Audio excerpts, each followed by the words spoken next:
Aula 15, estamos chegando na reta final. Se eu não me engano, tem mais só 3 ou 4 aulas, e aí a gente encerra nosso estudo de Elias e Eliseu. Hoje nós vamos falar sobre Eliseu e o general. Vocês sabem quem é o general que encontrou com Eliseu, né? Quem sabe o nome dele? Naamã, muito bem. Então a gente vai falar sobre esse encontro de Eliseu com Naamã, que na verdade não foi um encontro direto de Eliseu com Naamã, né? Mas foi um encontro indireto. Senhor Deus e Pai, te agradecemos por estarmos aqui reunidos na Tua presença, que o Senhor venha capacitar a minha vida, usá-la da forma que o Senhor quer, e que tudo que for dito aqui, ó Pai, possa entrar nos nossos corações como aprendizado, para adquirirmos mais conhecimento da Tua palavra, em nome de Jesus. Amém. Então, nos contextualizando sobre a última aula, nós vimos então na última aula sobre a escola de profetas, né, os profetas, como eles viviam nessas escolas, que eles ficavam em grupos, né, e era escassa a situação da escola dos profetas, eram poucos aqueles que tinham a própria família e ficavam no próprio lar, então eles viviam todos juntos dentro do mesmo espaço, né? E ali eles não tinham recursos suficientes, o espaço era pequeno, a alimentação ela era escassa, mas através de Eliseu, né, quando Eliseu ele recebe uma bênção lá, ele vai e compartilha com todos aqueles profetas, então ele alimenta todos os profetas através do milagre da multiplicação, né? E aí nós vemos então como Deus ele está a favor daqueles que decidem negar tudo por amor a Ele, né? Esse foi o maior ensinamento que nós tivemos na última aula. E a aula de hoje nós vamos ter um ensinamento sobre fé, tá? Então, esse encontro que não foi direto, mas indireto entre Eliseu e Naamã, ele vai nos ensinar sobre fé. O que é a fé, né? A gente já aprendeu que a fé é a plena convicção daquelas coisas que nós não vemos, né? Mas nós acreditamos que elas irão acontecer por meio da fé.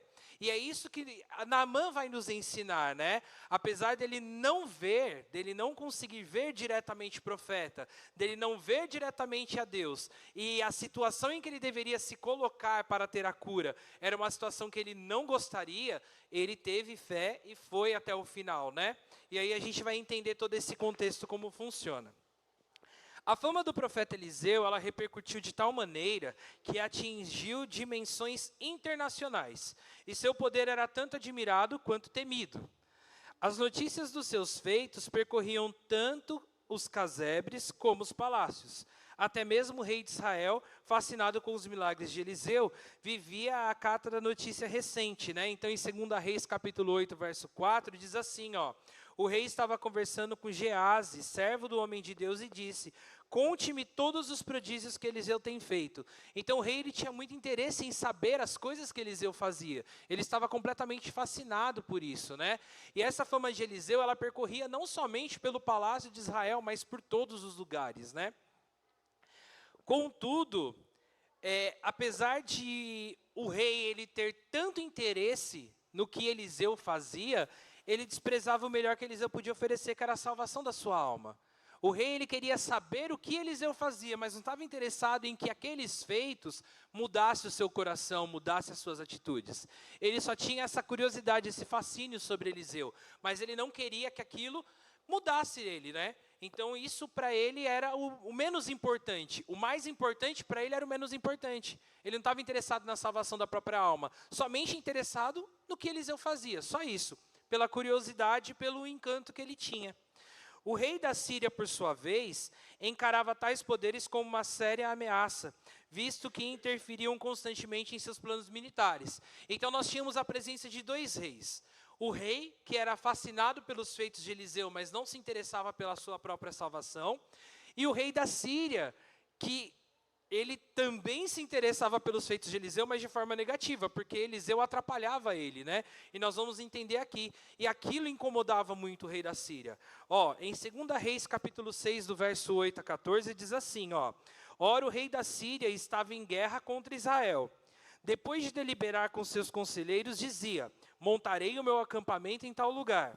Mas o homem de Deus mandava uma mensagem ao rei de Israel: evite passar por tal lugar, pois os arameus estão descendo para lá. Assim o rei de Israel investigava o lugar indicado pelo homem de Deus, Repetidas vezes Eliseu alertou o rei que tomava as devidas precauções. Então o que acontecia aqui? O rei da Síria, ele montava acampamento para atacar Israel, e Deus revelava para Eliseu, que revelava para o rei de Israel onde esse rei da Síria estaria. E assim, todas as vezes que o rei da Síria ele tentava fazer de alguma forma para atacar Israel, Deus ele ia lá, através de Eliseu, e intervinha, né? Falando para o rei onde estaria esse acampamento. Aí, continuando no verso 11. Isto enfureceu o rei da Síria, que, convocando seus conselheiros, lhe perguntou: vocês me apontarão qual dos nossos está do lado do rei de Israel? Então, ele acreditava que tinha alguém que estava ali como espião, né? E aí respondeu um dos conselheiros: nenhum de nós, majestade. É Eliseu, o profeta que está em Israel, que revela ao rei de Israel até as palavras que tu falas em teu quarto. Ordenou o rei: descubram onde ele está, para que eu mande capturá-lo. Quando lhe informaram que o profeta estava em Dotã, ele enviou para lá uma grande tropa com cavalos e carros de guerra. Eles chegaram de noite e cercaram a cidade. Então nós vimos aqui que o rei ele estava achando que tinha um espião. Aí ele pergunta quem deles era espião, e eles falam: não somos nós. É Eliseu. Deus fala para Eliseu até o que o senhor fala em secreto no seu quarto. Eliseu sabe de todas as coisas, porque Deus revela para ele, né? E aí ele, incomodado, ele então decide que ele precisa capturar Eliseu. Não obstante, Eliseu mostrou-se disposto a abençoar todo aquele que o procurasse, até mesmo seus inimigos. Então nós vimos aí, Eliseu ele não fugiu, ele decidia que ele iria abençoar qualquer pessoa que o procurasse, mesmo se a pessoa estava procurando ele com más intenções, né? E aí nós vamos entender agora, depois desse contexto, então foram lá as pessoas na intenção de capturar Eliseu. E aí nós vamos entender agora o que se prossegue, né? Antes disso, antes da gente entender esse contexto, tem uma história que é sobre Naamã, né? Um capítulo antes nós aprendemos sobre Naamã. O que Naamã é? Então, em 2 Reis, capítulo 5, do verso 1 a 8, diz assim, ó: Naamã, comandante do exército do rei da Síria, era muito respeitado e honrado pelo seu senhor, pois por meio dele o Senhor dera a vitória à Síria. Mas esse grande guerreiro ficou leproso. Ora, tropas da Síria haviam atacado Israel e levado cativo uma menina que passou a servir a mulher de Naamã. Um dia, ela disse à sua senhora: se o meu senhor procurasse o profeta que está em Samaria, ele o curaria da lepra. Naamã foi contar ao seu senhor o que a menina israelita dissera. O rei da Síria respondeu: vá, eu lhe darei uma carta que você entregará ao rei de Israel. Então Naamã partiu, levando consigo 350 quilos de prata, 72 quilos de ouro e 10 mudas de roupa fina. A carta que levou ao rei de Israel dizia: junto com esta carta estou te enviando o meu oficial Naamã para que o cures da lepra. Então aqui, ó, antes de continuar a leitura, antes do rei da Síria querer capturar Eliseu, o rei da Síria ele vai ter esse primeiro contato indireto com Eliseu, que é quando a menina, a serva lá da mulher de Naamã, fala sobre o profeta, e aí Naamã ele é enviado a Israel para ser curado pelo profeta.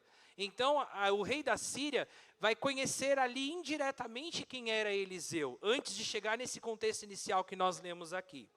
Aí no versículo 7 diz assim, ó: assim que o rei de Israel leu a carta, rasgou as vestes e disse: por acaso sou Deus capaz de conceder vida ou morte? Por que este homem me envia alguém para que eu cure da lepra? Vejam como ele procura um motivo para se desentender comigo. Quando Eliseu, o homem de Deus, soube do que o rei de Israel havia rasgado suas vestes, mandou-lhe esta mensagem: por que rasgaste tuas vestes? Envia o homem a mim, e ele saberá que há profeta em Israel. O rei achou que era ele que deveria fazer alguma coisa. Mas, na verdade, o rei da Síria estava enviando ao rei, porque ele acreditava que o rei iria falar para Eliseu. Era dois confrontos diferentes, né? Um tinha uma visão de que ele mandando para o rei iria direcionar para a pessoa, e o rei recebendo por causa do desentendimento, achava que ele estava querendo causar mais briga, pensando que ele que seria o cara que curaria. Mas Eliseu, com toda a sua sabedoria enviada por Deus, ele disse: por que você faz isso? É só mandar esse homem até mim. Ele tem que saber que existe um profeta em Israel e vai ser através de mim que vai acontecer. E aí Naamã, Quem era Naamã? Ele era um grande herói, como nós vimos, né? Ele já tinha vencido muitas guerras, ele era um homem que tinha grande confiança aí. E Naamã era um herói de guerra, homem destacado no exército de Ben-Hadad, rei da Síria. Herói em seu país, vilão em Israel, pois em sua última incursão militar, que talvez seja a batalha descrita em 1 Reis 22, que nós já lemos lá no começo, quando a gente falava de Elias, né? Além da mortandade que provocou, ainda sequestrou muitas mulheres e crianças, né? Então, Naamã, ele não era um cara gente boa, assim. Ele era gente boa lá para o povo dele, né? Mas para o povo de Israel, Naamã não era esse cara gente boa. Ele havia sequestrado muitas pessoas, houve grandes mortes naquela guerra. Então, ele não era bem visto em Israel. Como um brinde de sua vitória, Naamã levou como presente para sua esposa uma das meninas sequestradas para servir-lhe como escrava. O general Naamã havia conquistado tudo o que desejava, mas havia perdido aquilo que mais prezava, que era a sua saúde. Tornara-se leproso. A menina israelita, por sua vez, perdera tudo o que mais amava, mas manteve saudável em sua fé. Então nós temos aí dois extremos. O comandante do exército da Síria, o cara que ganhava tudo, porém ele perdeu o principal, que era a sua saúde, tendo lepra. E nós temos uma menina israelita que perdeu tudo, perdeu sua família, perdeu todas as coisas, mas ela manteve intacta a sua fé e também o seu coração voltado para Deus e a sua saúde. Isso ela tinha intacto. Então nós estávamos no confronto de dois extremos ali. Essa menina, ela poderia ter feito qualquer coisa, menos falar com Naamã sobre a cura, que Naamã, ele iria se virar. Porque, ela foi tirada da família, foi tirada do povo dela, estava sendo sequestrada, ela era serva, e ali, então, ela não precisava, ela não tinha essa necessidade de chegar e querer curar a Naamã, né, querer a cura de Naamã. Mas o coração dela, por ser um coração voltado a Deus, fez com que ela ainda mantivesse a sua fé e mantivesse também o seu amor e temor ao Senhor. Por isso que ela, então, fala para Naamã sobre Eliseu. E apesar da indignação de ser raptada, de perder o contato com a amada família, de ser reduzida à vil escravidão, de perder a sua infância, de ter que servir a um tirano inimigo do seu povo, e pior ainda, a um leproso, apesar de tudo isso, ela manteve firme sua confiança em Deus. Foi como eu disse, né, independente de qualquer coisa que ela estava passando. O temor a Deus dela era maior do que todas essas coisas. E assim, nós vemos aqui num contexto tudo que era contra para essa menina, né? Não tinha mais a família, não estava no seu povo, ela era uma escrava e ainda era contato com um leproso. E lembra que nós aprendemos sobre o que era o leproso? Né? O leproso, ele eram pessoas que eram abomináveis naquela época. Né? As pessoas não podiam ter contato com eles tinham que ser isolados. Então, Naamã, ele para poder conseguir se manter, ele tinha que esconder essa lepra. Né? Não poderia revelar isso para todo o povo. E aí, ele então em secreto fala lá com o rei da Síria. Ele estava lá então com esse grande problema para ser resolvido. E aí essa menina, ela faz o quê? Ela mostrou-se disposta a testemunhar da sua fé naquele ambiente hostil, oferecendo uma bênção àquele que o ofendeu. E ela diz assim em 2 Reis capítulo 5, verso 3: Tomara o meu Senhor estivesse diante do profeta que está em Samaria, e ele restauraria sua lepra. Ela vai e fala para Naamã: você tem uma esperança. Se você crê, você tem uma esperança. Tem um profeta lá em Israel que pode fazer isso por você. E as boas novas logo se espalharam, chegando até o trono de Ben-Hadad. Que aí, como nós vimos, né, Naamã, ele vai até lá para poder pedir uma ajuda sobre isso. Aquele reino próspero e poderoso nada podia fazer em benefício de seu herói, mas o fraco reino de Israel, por eles saqueados, possuía homens com grande poder espiritual. O opressor foi exaltado entre as nações. Ben-Hadad enviou seu general favorito ao rei de Israel com uma grande comitiva, um batalhão fortemente armado e uma considerável fortuna a fim de encorajar a cooperação do rei Jorão.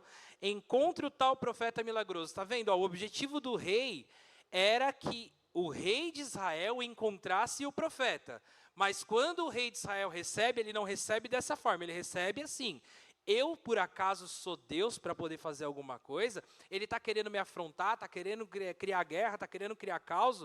O rei, ele interpreta de uma forma diferente devido a essa batalha. Ele esquece que ele tem um profeta ali em Israel que é guiado por Deus. Porque como nós vimos, O rei Israel, ele não estava interessado em ter a salvação da sua vida, ele só queria saber das coisas grandiosas que Eliseu fazia, só isso. Então, naquele momento, ele nem se lembrou que havia um profeta de Deus lá naquele lugar. Ele já sentiu aquilo como uma afronta, já queria que causasse todo um problema lá entre Israel e Síria por causa de um pedido que veio até ele, né? A abordagem de Naamã foi direta e honesta, mas o rei de Israel interpretou mal aquele pedido, confundindo como um pretexto para provocar uma nova guerra, que foi o que nós lemos em 2 Reis 5:7. Sua cegueira espiritual o impedia de enxergar a grande oportunidade que Deus havia proporcionado. O rei Jorão sabia que Eliseu tinha esse poder, mas a desprezível idolatria que maculara sua alma o impedia de raciocinar com clareza. Foi como eu falei, ele sabia que existia Eliseu. Só que ele não conseguia pensar dessa forma, porque o coração dele estava amargo, né? O coração dele estava com raiva. Então não tinha como ele conseguir raciocinar direito. E aí vem o nosso tópico 2, que vai falar do exercício da fé, que está em 2 Reis, capítulo 5, do verso 9 ao 19. O que acontece então depois que Naamã se coloca diante do rei, e aí Eliseu ele pede então para que Naamã vá até ele, né? Então Naamã foi com seus cavalos e carros e parou à porta da casa de Eliseu. Eliseu enviou um mensageiro para lhe dizer: vá e lave-se 7 vezes no Rio Jordão, sua pele será restaurada e você ficará purificado. Lembra que eu falei no começo? Indiretamente, Naamã teve contato com Eliseu, não foi um contato direto. Eliseu não saiu para receber Naamã. Naamã estava na porta da casa de Eliseu, mas Eliseu envia um mensageiro até Naamã, né? Então nós vemos aí que foi um contato indireto entre Naamã e Eliseu. E aí o que acontece? No versículo 11, mas Naamã ficou indignado e saiu dizendo: eu estava certo de que ele sairia para receber-me, invocaria de pé o nome do Senhor seu Deus, moveria a mão sobre o lugar afetado e me curaria da lepra. Naamã, ele tinha um orgulho muito grande, né? Pô, ele era o cara lá no reino, né? Ele era o cara no reino da Síria. Ele tinha vencido guerras. E aí ele chega lá, o próprio profeta não quis falar com ele diretamente. Isso para ele foi um absurdo. Ele, como assim? Eu, um cara tão bem reconhecido no meu reino, chego diante do profeta e ele nem vem me receber. Ele queria que o profeta colocasse lá, se colocasse em pé, clamasse o nome do Senhor na frente dele, tocasse nele e ele recebia a cura. Mas aí qual foi a mensagem? Vá até o Rio Jordão e lave-se 7 vezes. E ainda foi enviada essa mensagem por uma outra pessoa, né? No versículo 12, ele ainda fala assim, ó: não são os rios Abana, Farfar, em Damasco, melhores do que todas as águas de Israel? Será que não poderia lavar-me neles e ser purificado? Então foi embora dali furioso.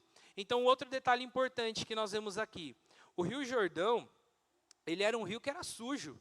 E Naamã pensou, pô, com tantos rios melhores, por que foi pegar justamente nesse rio? Fala, isso para ele, eu acho que pensou assim, é uma ofensa, né? Ele não vem falar comigo, manda uma outra pessoa, e ainda pede para eu me lavar naquele rio, com tantos rios mais limpos, mais maravilhosos, eu tenho que me lavar justamente naquele, e ele sai furioso. Só que os servos lhe disseram, no versículo 13, meu pai, se o profeta lhe tivesse pedido alguma coisa difícil, o senhor não faria?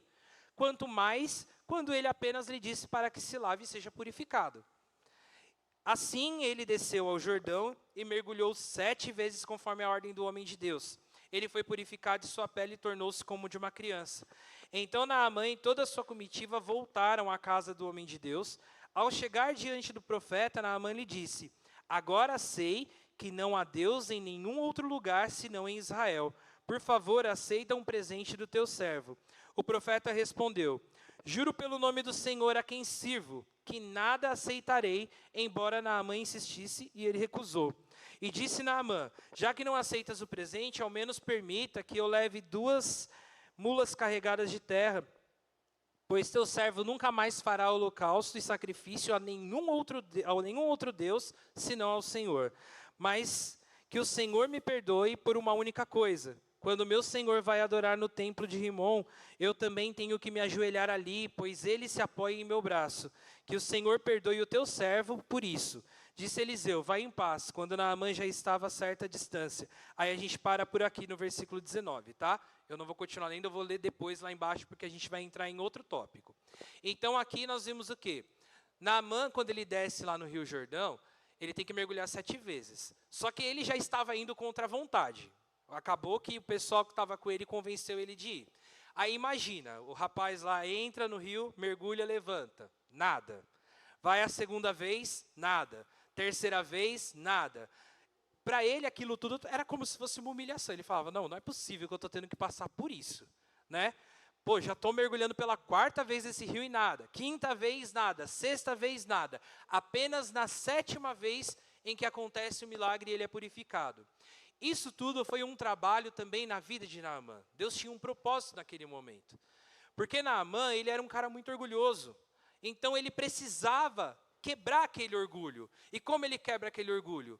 Através da obediência e também tentando trabalhar a fé de que aquilo seria bom para ele. Então foram 2 coisas que aconteceram ali na vida de Naamã que mudou completamente ele. Porque quando ele sai curado, ele não só sai curado da sua parte física, ele também sai curado da sua alma. Né? Porque quando ele sai, ele reconhece que há apenas um Deus soberano. E ele, quando se coloca diante de Eliseu, ele fala, agora sei que somente há um Deus a quem deve ser servido. Né? Ele ainda pede perdão, porque ele teria que ir lá no templo, junto com o rei, porque o rei se apoiava no braço dele para se ajoelhar. Ele ainda fala, me perdoe por isso, eu não vou fazer isso porque eu estarei adorando, eu estarei fazendo isso porque o meu rei precisa de mim naquele momento para isso, e não será o meu coração voltado à idolatria, somente será o coração dele. Naamã diz praticamente isso a Eliseu. Eliseu fala para ele, vá em paz, porque o coração dele havia sido transformado, não somente a cura da lepra, né? Eu estou resumindo o que está escrito aqui, para a gente poder ser mais direto, que o tempo está ficando curto, tá? Então aqui fala sobre isso. Naamã, ele teve a cura, mas ele também curou tanto a pele de uma forma extraordinária, porque não foi só a lepra que foi curada, né?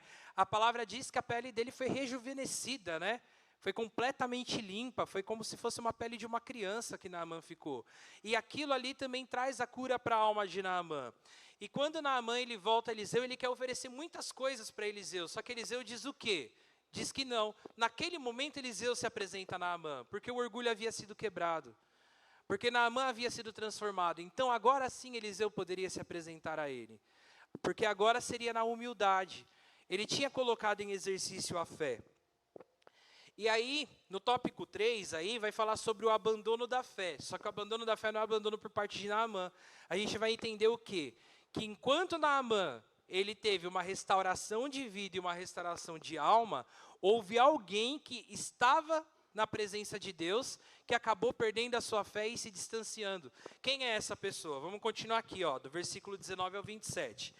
Então, disse Eliseu, vai em paz, quando Naamã já estava a certa distância. Gease, servo de Eliseu, o homem de Deus pensou, meu senhor foi bom demais para Naamã, aquele arameu, não aceitando o que ele ofereceu. Juro pelo nome do Senhor, que correrei atrás dele para ver se ganha alguma coisa. Então Gease, que era uma pessoa que estava na presença de Deus, teve o seu coração completamente desvirtuado. Por quê? Porque ele não aceitou a forma que Eliseu tinha sido bondoso justamente com quem? Com Naamã. Então Gease ele correu para alcançar Naamã, que vendo-o se aproximar, desceu da carruagem para encontrá-lo e perguntou, está tudo bem? Gease respondeu, sim, tudo bem, mas o meu senhor enviou-me para dizer que 2 jovens, discípulos dos profetas, acabaram de chegar, vindo dos montes de Efraim. Por favor, dá-lhes 35 quilos de prata e 2 mudas de roupas finas. Claro, respondeu Naamã, leve 70 quilos. Ele insistiu com Gease para que aceitasse e colocou os 70 quilos de prata em 2 sacolas, com as 2 mudas de roupas, entregando tudo a 2 de seus servos, os quais foram à frente de Gease levando as sacolas. Quando Gease chegou à colina onde morava, pegou as sacolas dos servos e guardou-as em casa, e mandou os homens de volta e eles partiram. Então entrou e apresentou-se ao seu senhor Eliseu, e este perguntou, onde você esteve, Gease? E Gease respondeu, teu servo não foi a lugar algum. Parando aqui, Eliseu sabia onde Gease estava, Mas ele estava dando a oportunidade de Geazi rasgar o seu coração e ser honesto com ele. E Geazi fez o quê? Mentiu. Geazi estava com o coração completamente endurecido, né? Nós vemos então o coração quebrantado de Naamã e o coração endurecido de Geazi, né? A inversão que acontece. Um homem que estava na presença de Deus endurece o seu coração, e aquele que estava longe da presença de Deus teve o seu coração quebrantado. Mas Eliseu disse: você acha que eu não estava com você em espírito quando o homem desceu da carruagem para encontrar-se com você? Este não era o momento de aceitar prata nem roupas, nem de cobiçar olivais, vinhas, ovelhas, bois, servos e servas. Por isso, a lepra de Naamã atingirá você e os seus descendentes para sempre. Então Geazi saiu da presença de Eliseu já leproso, parecido como a neve. Então tudo aquilo que Naamã tinha se liberto, Geazi ele herdou de Naamã, é devido à desobediência. Então nós vemos um homem de fé que perde a sua fé e destrói totalmente o seu relacionamento com Deus por causa de inveja e por causa de mentira, né? Porque ele não aceitava que Eliseu tinha sido bondoso com Naamã. E um homem que era completamente orgulhoso, um homem que destruiu a Israel, levou pessoas cativas que teve o seu coração completamente quebrantado a Deus. Nós vemos aí dois opostos. A jovem escrava, ela exercitou a sua fé apesar da tristeza que ardia em seu coração. Então nós temos aqui três situações relacionadas à fé. A jovem escrava, que exercitou a fé, falando sobre Eliseu. Naamã, ele exercita a fé, só que ele começa a ganhar esta fé através da vida dessa escrava, né? Ele vai lá, mesmo contra a própria vontade, ele foi porque no fundo aquela fé começou a germinar no coração dele. E mesmo com o preconceito arraigado em seu coração, mesmo com a decepção na corte do rei Jorão, mesmo não entendendo a lógica do profeta, e agora depois de ser curado, ele exercitou mais uma vez a sua fé na convicção de que o Deus de Israel o acompanharia de volta ao seu país. Olha só que coisa maravilhosa, né? Ele estaria voltando para um país que não era convertido a Deus, mas ele tinha plena convicção de que Deus estaria com ele ainda assim. Né? Olha que situação maravilhosa, olha que mudança maravilhosa em Naamã. E aí nós temos Geazi, que embora conhecesse bem de perto todos os prodígios do Senhor, em lugar de exercitar a fé, ele fez o quê? Abandonou a sua fé. Um pecado chama outro pecado. Isso daqui eu achei muito interessante. Um pecado chama outro pecado. O primeiro pecado de Geazi foi a inveja, que fez com que ele fosse lá contra a vontade de Eliseu. E aí ele pega o dinheiro e depois ele mente. Ele precisava sustentar toda a história que ele tinha criado. Não tinha como ele somente fazer aquela história e depois mudar de ideia e achar que estaria tudo bem. Ele teve que sustentar a mentira dele, teve que sustentar toda aquela história. E tudo isso é por quê? Porque o pecado chama outro pecado. Ele abriu a primeira brecha e aquilo foi abrindo outras brechas na vida dele para o pecado. Mas Eliseu sabia de tudo porque Deus havia revelado tudo a Eliseu. O jeito foi continuar mentindo para cobertar o seu deslize, mas de Deus nada se esconde. Deus fez com que Eliseu soubesse de tudo por meio de uma visão. Deus sabe de todas as coisas. Por mais que você acha que está enganando alguém, na verdade você está enganando a si mesmo. Porque Deus, ele sabe de todas as coisas. E ele revela todas as coisas. Então não adianta a gente tentar esconder. Não adianta a gente tentar mentir e se envolver nessa mentira de uma forma que a gente não consiga sair mais. Porque isso é a nossa própria condenação. Isso é a nossa própria condenação. Nós apenas enganamos a nós mesmos. Porque Deus, ele sabe de todas as coisas. No versículo 26, né, como fala... Eliseu disse que estava com ele em espírito e soube do momento em que ele esteve em contato com Naamã. E aí, isso não acontece somente com Geazi, né? Nós temos outros personagens que passaram por essa situação de se envolver em mentiras e acabar tendo condenação para a própria vida. Acã, né, quando ele está lá na cidade de Jericó e ele rouba as coisas que fala que não era, ele esconde ouro, prata, uma capa, e aí o que acontece com Acã no final de tudo? É apedrejado, né? Porque foi descoberto, né, o roubo de Acã. Ananias e Safira, que também roubaram do Senhor, se colocaram lá na presença e a pergunta foi, você está sendo honesto? Sim, estou. E o que aconteceu na hora? Foi eliminado da presença do Senhor. E assim, os dois não se apresentaram juntos, né? Foi um de cada vez. Então, exatamente para quê? Para saber que aquilo era uma mentira, porque já sabiam de tudo. Mas eles estavam tendo a oportunidade de ser honestos e também não aproveitaram. Então, tivemos Ananias e Safira. E outro, Judas Iscariotes, né? Que vai lá, pega o dinheiro para poder entregar a Jesus, e depois que ele fez tudo isso, depois que ele trai a Jesus, ele já não aguenta mais aquilo e acaba se enforcando, né? Ele acaba se matando, porque ele já não tinha mais o que fazer. Então nós vemos aí que todos esses venderam a sua alma por prazeres passageiros, por ganância, né, por inveja. E aí nós aprendemos a seguinte situação: com a pequena escrava, aprendemos que é possível ser uma bênção em qualquer situação, se mantivermos viva a nossa fé. Nós podemos ser bênção em qualquer lugar e em qualquer situação que vivemos. Isso se nós mantivermos a nossa fé em Cristo, sabendo que Ele é poderoso para fazer todas as coisas. Naamã deixou como herança o valor de se confiar nas promessas de Deus, mesmo quando não as compreendemos inteiramente. Mesmo quando a ordenança de Deus ela te direciona para um lugar que você não gostaria de ir, quando nós obedecemos, nós recebemos algo grandioso do Senhor, porque Ele prepara o melhor para nós. E é isso que Naamã nos ensina, né? Aquele rio não era um rio que agradava a ele. Ele não ter contato direto com o profeta não agradava a ele, mas mesmo assim, mesmo com tudo isso, ele foi e fez, e ali ele teve uma restauração de vida. Eliseu, ele nos faz lembrar que todo mundo merece uma chance, quando se mostram interessados em Deus, até mesmo aqueles que nos irritam, né? Então, quando as pessoas, elas estão ali, nos incomodam, nos irritam, nos perturbam, mesmo essas pessoas merecem uma segunda chance. Mesmo elas merecem, porque Deus as ama da mesma forma, né? Nós é que somos às vezes carrasco com todas as pessoas que nos irritam, mas Deus ele não é assim. Deus ele ama a todos e nós precisamos ser como Jesus é, amar também as pessoas, mesmo que elas nos irritem. E os erros de Geazi ficaram como uma alerta da tragédia do que pode ocorrer quando negligenciamos a vida com Deus e preferimos os prazeres do mundo. Então nós temos aí 4 lições importantes. Manter a fé independente da situação. Exercitar a nossa fé e confiar em Deus, independente de aonde Ele nos mandar. Saber dar uma segunda chance para aquelas pessoas, mesmo aquelas que nos irritam. E em terceiro lugar, não permitir que os prazeres do mundo ocupem o lugar de Deus no nosso coração. Amém? É isso, pessoal.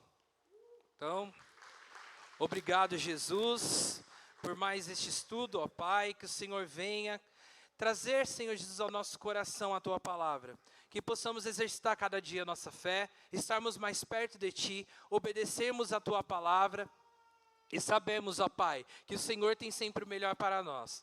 Esteja com o culto, com a palavra, com os louvores, que tudo que acontecer neste lugar seja para honrar e glorificar ao Teu nome. E que haja, Senhor Jesus, mudança de vida, posicionamento, Senhor Jesus. Posicionamento dos Teus servos, ó Pai, para obedecer a Tua palavra e manter a fé em Ti. Em nome de Jesus, amém.